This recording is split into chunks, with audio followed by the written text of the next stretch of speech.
उम्मीद है कि आप सब दोस्त खैरियत से होंगे। आज की एक नई वीडियो और आज की इस वीडियो में पेपर चेकिंग पर बात करते हैं और ख़ास करके जो 10th क्लास की इंग्लिश का पेपर है वो कैसे चेक किया जाता है, कैसे मार्क्स हर सवाल के दिए जाते हैं।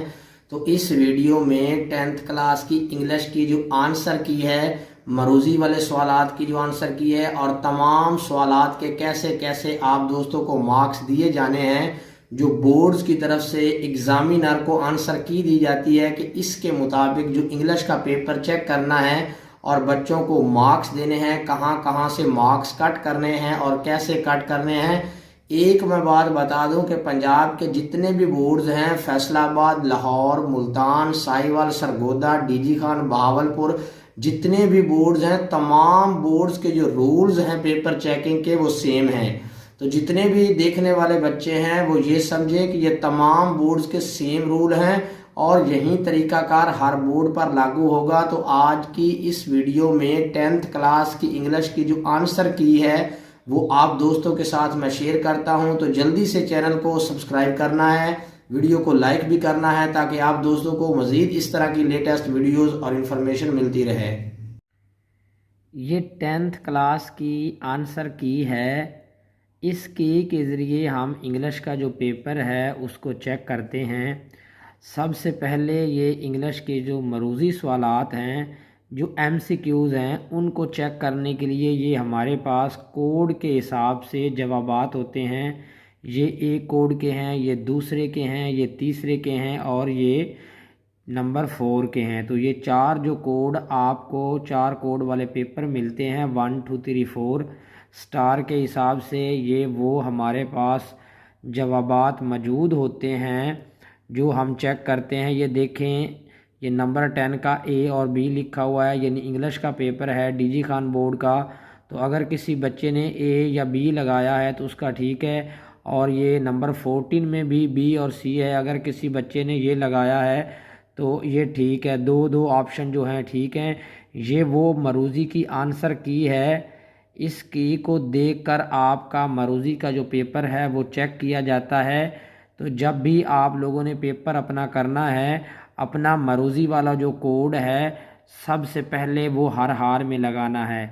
अब हम आपको सब्जेक्टिव जो कवानीन हैं, रूल्स हैं, वो दिखाते हैं कि हर क्वेश्चन को चेक करने के लिए हम कैसे आपको मार्क्स देते हैं और कैसी हमें बोर्ड्स की तरफ से इंस्ट्रक्शन होती हैं। ये क्वेश्चन नंबर 2, जब हम शॉर्ट क्वेश्चन चेक करते हैं तो शॉर्ट क्वेश्चन में every correct answer must be given 2 marks. अगर आपका क्वेश्चन बिल्कुल ठीक है तो उसके हम 2 मार्क्स आपको देते हैं। अगर आपकी ग्रामर की मिस्टेक है, यानी कि आप ग्रामर की गलती करते हैं, तो फिर हम आपका 0.5 मार्क्स जो है वो कट करते हैं। और अगर आप लोग 4 स्पेलिंग गलत करते हो एक शॉर्ट क्वेश्चन के अंदर तो फिर हम आपका 1 मार्क जो है वो पूरा कट कर लेते हैं और टोटल हम जो है वो एंड पर लिखते हैं। यानी शॉर्ट क्वेश्चन में जब हम मार्क्स कट करते हैं तो ग्रामर, अगर आपने टेंस रॉन्ग लिखा है, ग्रामर ठीक नहीं है, या ज़्यादा से ज़्यादा 4 जो स्पेलिंग हैं, 4 स्पेलिंग मिस्टेक करते हैं, तो फिर उसका हम जो मार्क्स है वो कट करते हैं। उसके अलावा क्वेश्चन नंबर जो 3 ट्रांसलेशन का है, ट्रांसलेशन अगर आप बिल्कुल ठीक लिखते हैं तो उसके आपको पूरे जो हैं वो 8 मार्क्स दिए जाते हैं। उसके अलावा क्वेश्चन नंबर जो 4 है, समरी है, ज़रा यह सुन लें। जो बच्चे लॉन्ग लॉन्ग छोड़ते हैं, लंबी लंबी समरी लिखते हैं, ये देख लें उन्होंने लिखा हुआ है कि समरी मस्ट बी समरी।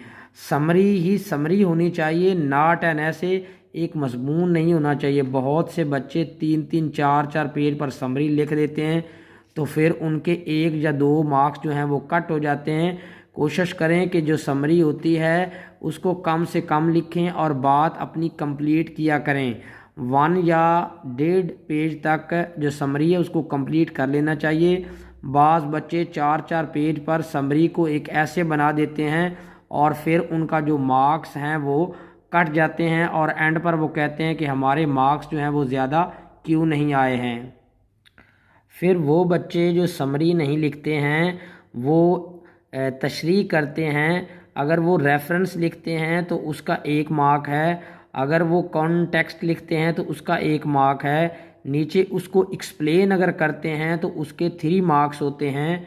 तो ये समरी के 5 मार्क्स हैं, या रेफरेंस टू कॉन्टेक्स्ट एक्सप्लेन करते हैं तो उसके भी 5 मार्क्स हैं। तो समरी को ज़्यादा लंबा लिखने की कोशिश मत करें। अब हम चलते हैं जो मोस्ट इम्पोर्टेंट क्वेश्चन है, जो ऐसे का क्वेश्चन है। उन्होंने लिखा है कि full credit should be given on outstanding attempt. अगर बच्चे ने आउटस्टैंडिंग ऐसे लिखा है, उसमें किसी किस्म की कोई गलती नहीं है और अच्छे वर्ड्स उसने यूज़ किए हैं कि बंदा पढ़ने वाला जो है वो हैरान हो जाए, आउटस्टैंडिंग उसकी कोशिश हो, तो फिर बच्चे को फुल मार्क्स जो हैं वो देने चाहिए, कट नहीं करने चाहिए। नीचे लिखा हुआ है कि अगर बच्चा ग्रामर की, टेंसेस की मिस्टेक करता है, स्पेलिंग की मिस्टेक करता है, तो फिर जो है ना वो मार्क्स बच्चे के कट हो जाएंगे। तो ये ऐसे के लिए इंस्ट्रक्शन सुन लें। नीचे पैराग्राफ जो है, पैराग्राफ के लिए भी सेम इंस्ट्रक्शन है। अगर आप ऐसे लिखते हैं या पैराग्राफ लिखते हैं। नीचे क्वेश्चन नंबर 6 है, ये डायरेक्ट एंड डायरेक्ट के बारे में है। अगर आप डायरेक्ट एंड डायरेक्ट का फ़िक्रा जो है वो ठीक लिखते हैं तो उस एक फ़िक्रे का आपको 1 मार्क जो है वो दिया जाएगा, और अगर आप गलत सेंटेंस लिखते हैं तो आपका 1 मार्क जो है वो कट कर लिया जाएगा।